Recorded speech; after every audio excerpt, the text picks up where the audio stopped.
В військкоматі до 24 лютого мені казали, йди додому, бо ми твоїй мамі подзвонимо. Гудів дрон камікадзе, FPV-дрон і залетів в мене. Вибух хоба, і я дивлюся, і в мене отако рука відлетіла, знаєте. Рука відпала. Держи. Ну, вона отак собі висить, а в мене в голові вже 1000 думок. Ага, я терплю як можу. Як я мамі розкажу за це? Прилетів ще один дрон. Але док такий каже, не переживай, я його на себе відведу. Я вперше в житті, ти собі думаєш, ну ок, це напевно оцей час, що вже все. Дехто вже мені дзвонили, що свічку поставили за мене. Ну, вже всі все знають. Блін, пацани, ви що гоніте? Дайте мені півроку часу. Щоб ми отак сиділи, говорили, зараз хтось сидить в посадці і хто його знає, хтось отримує поранення, а хтось вмирає. Коротко, мене звати Іванка, прізвище моє Цімерман. Я українка, якщо будуть питання, з Галичини, місто Великі Мости. Можливо, майбутній мер Великих Мостів. 20 років пішла служити 24 лютого 2022 року, бо знала, що нападе. Зараз знаходжуся на реабілітації. Ось, рука болить. І планую бомбити далі. Крапка. Це що я готувалася, тренувалася кожен день, щоб перемогти в бою з FPV-дроном. І через це мені така от інтерпретація не того, що FPV-дрон в мене залетів, а в нас був двобій і де FPV, а де я, вибачте, будь ласка. Хто інтерв'ю дає? Я не хотіла, щоб мене, знаєте, босифікували і розказувати, що мене забрали, то і сама пішла. Це сталося як? 24 лютого зранку, в мене, в принципі, такий план і був 23 лютого зранку поїхати в військкомат. І я по плану, в принципі, в 7 ранку виїхала. Приїхала, мене взяли туди служити, саме в військкоматі. Та й все. Нас було 7, пам'ятаю, ми стояли в черзі найперші. Там швиденько все зробили.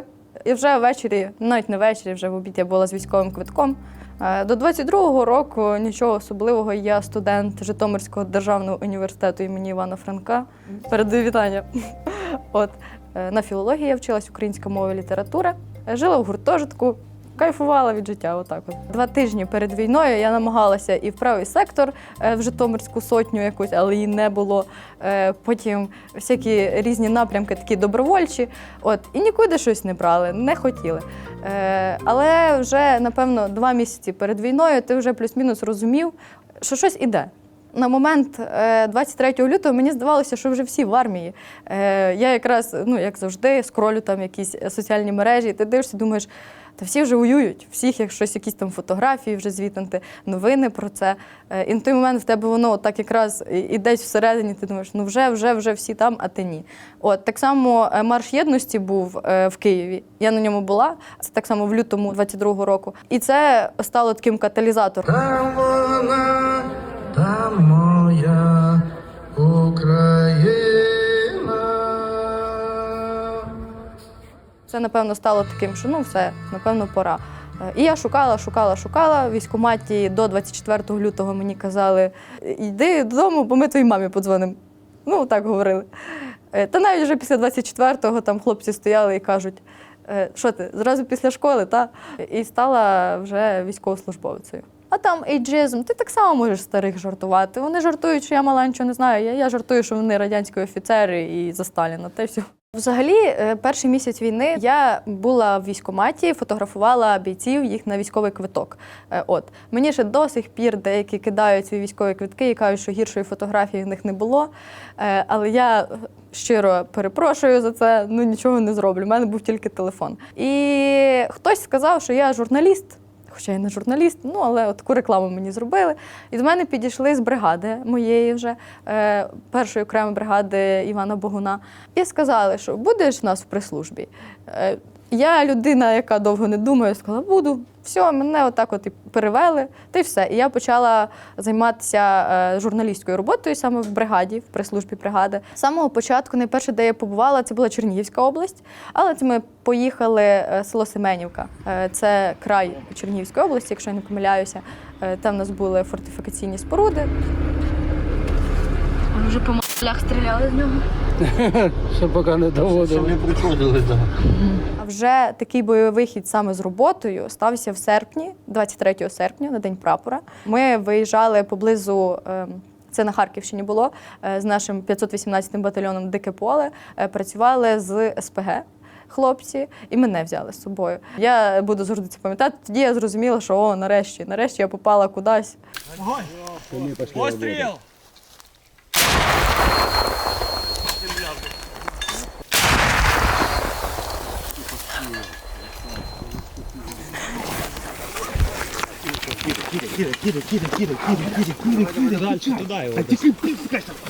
Що це ви тільки що зробили? Що підбили ворогу техніку, яка наймовірніше палає. І мені сподобалось тоді дуже сильно, бо там оцей адреналін, ти ще не дуже розумієш цю небезпеку. Це був такий перший прям бойовий, що ти вже в собі такий, ну все, щось та й було. І в Серебрянському лісі, це був кінець липня, як ми туди заїхали, 23-го року, командир так і сказав: ті, хто воюють на лінії бойового зіткнення на нулю, тих її знімай. І тоді я вперше побувала за, я не знаю, там 150 чи 200 метрів між нами було тоді з росіянами, без поняття. І я отам і знімала. Мама, я воюю. Не там, де побут якийсь, хоча і таке було, бо кожна робота важлива в армії. Але мені подобалось саме перебувати в таких місцях, де відбуваються активні оці події. Постріл!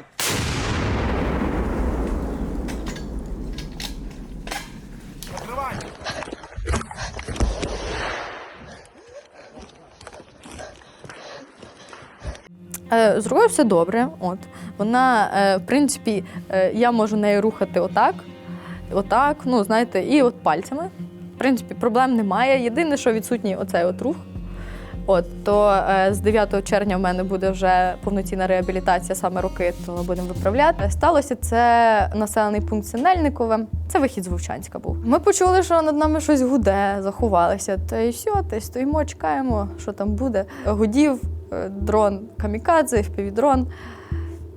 Я думаю собі, зараз, якщо щось станеться, то навіть якщо щось станеться, то гріх не зняти. Та я собі включила відео на телефоні, кинула в підсумок. Я собі так присіла, знаєте, згрядила свій АКСУ.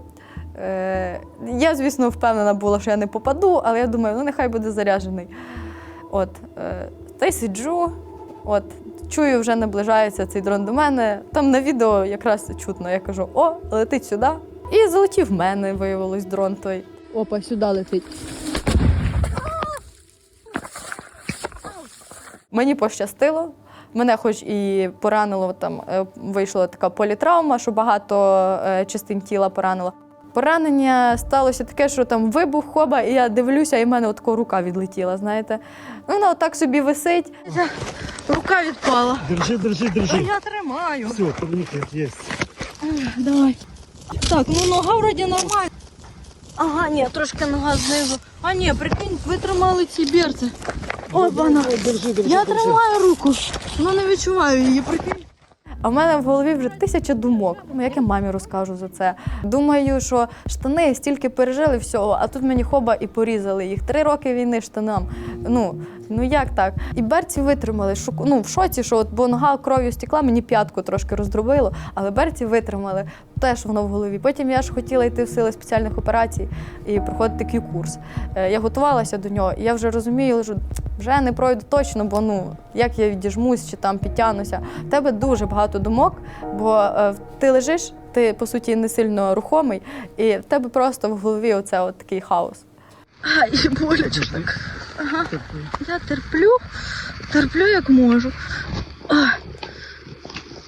Ой-ой-ой.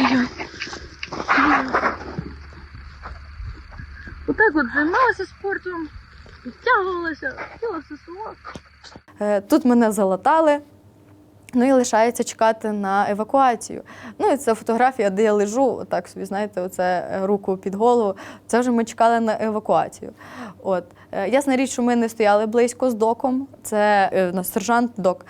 Це він мене там залатав. І він відійшов трошки далі, щоб не бути в одному місці. Бо прилетів ще один дрон. Я вже лежу, він там літає. Я собі сфотографувалася, думаю, Якщо що, буде така фотографія на пам'ять остання. От. Але док такий каже, не переживай, я його на себе відведу. І він починає ходити біля мене, щоб цей дрон на нього, якщо полетів. От. Але, слава Богу, він вирішив, ні на кого, я не знаю, якось так вийшло, що він не полетів, але в цей момент, в цей сам момент, я вперше в житті, ти собі думаєш, ок, це, напевно, цей час, що вже все. Але, слава Богу, так не сталося, приїхав Хамві, мене евакуювали, все нормально, вивезли на стабілізаційний пункт, потім повезли на польовий госпіталь, там мене хірурги вже порізали, витягнули всі уламки, які там були в кишках, та й все. Я вже прокидаюся в реанімації, це все, що я пам'ятаю. У мене як брат приїхав, у мене ж рідний брат Славік, теж воює, він в Азові, але його відпустили, ясна річ, він приїхав, лежала в стабілізаційному пункті, я йому голосове записала, мамі, тату, нічого не кажи, в мене трошки все пішло не по плану, ти не хвилюйся, тобі інформацію передадуть.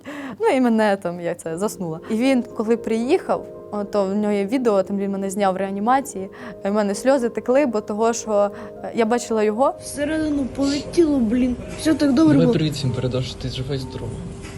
Потім за тобою переживають. А нашу? Вже всі все знають. Блін, пацани, ви що гоніте? Дайте мені півроку часу, і я буду знов саркастично шуткувати над вами всіма, і ви мене ще зненавидите. Ти робот, Іванка. І після того, як мені телефонували, багато ж хто побачили діагноз, і там такий діагноз, що дехто вже мені дзвонили, що свічку поставили за мене. Це було вже, коли ти вже, знаєте, вижив, тобі вже було смішно. І командир дуже хвилювався, мій начальник хвилювався. Тобто всі хвилювалися, і в тебе всередині таке, що я не хотіла, щоб так вийшло, але так сталося. В Київському госпіталі все супер, мене супер полікували. Взагалі мій лікар був строгим, але дуже класно все зробив, що я ж була в Німеччині на лікуванні, що всі похвалили те, як в мене зрослися шрами. Руку мені теж все добре зробили. Якщо війна продовжується, я себе ніде, як окрім в армії, не бачу. Не знаю, чи це буде саме служба, бо по факту вже побачимо відновленню руки, але те, що я буду дотична до тої теми, це 100%, бо тільки сильна армія може нас довести до перемоги, я вважаю.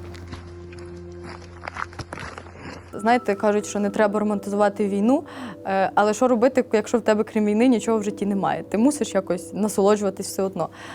І так як перший рік повномасштабного вторгнення я була прям максимально головою занурена саме у ці бойові дії. Я не можу сказати, що в мене були друзі чи якісь люди, кого ти можеш назвати близьким. Але потім вже в 23-му році ти вже знаходиш саме близьких по духу тобі людей. І я дуже любила ті виїзди зі своїми друзями, коли ти маєш робити роботу, але поза тим всім ти жартуєш, проводиш, не знаю, життя живеш. Добрий день. Сьогодні фотографуємо зі мною. І штатив.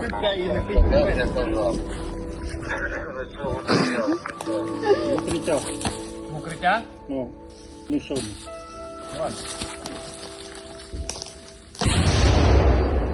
Те, чим я найбільше пишаюся, це завжди будуть фотографії і відео хлопців.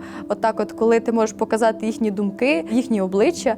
І після того, коли пишуть їхні родичі, чи вони самі підходять і кажуть: дякую, що ти показала, я поговорив, мені там подзвонили з мого села, всі дивляться, всі пишаються. Оце найприємніше. Бо то ж ти розумієш, для цього я, напевно, роблю цю роботу. І ще в кінці це сумно, звісно, але коли твої фотографії є останніми, які ти зробив в житті цієї людини, в мене не один раз хлопці просять надіслати всі, бо вони не цінуються за життя так. А коли вже людина загинула, і в тебе в єдиної фотографії вже прям останні десь. Тому це дуже цінно, що зберігається пам'ять завдяки такій роботі. А іноді як по Майдані Незалежності ходити, там є фотографії, які я робила. Той момент, коли робилася ця фотографія, це був один з найвеселіших епізодів, знаєте. А зараз ця фотографія вже як пам'ять про того, хто загинув. Втрати – це те, що, напевно, тобі нагадує дуже часто, що в нас йде війна. І що ти розумієш, що ти є одним із носієм пам'яті про тих людей, хто вже загинув. У мене це люди, з якими я, ділила побут, а зараз вже їх немає. І я розповідала про своїх друзів, які загинули, про Володю Лавренюка, Барню, в нього позивний, про Грека.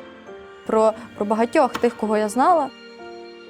Говорили ми про героїв України, яких вже нема з нами.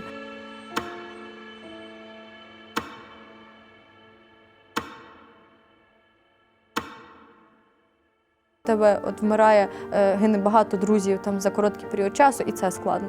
Що ти от, не розумієш, як так, що отут от життя, а тут ти з ними говорив, а вже наступний день вже їх немає. Оце складно. Але я кажу, саме те, що ти пам'ятаєш, і ти знаєш, що ти мусиш ту пам'ять нести.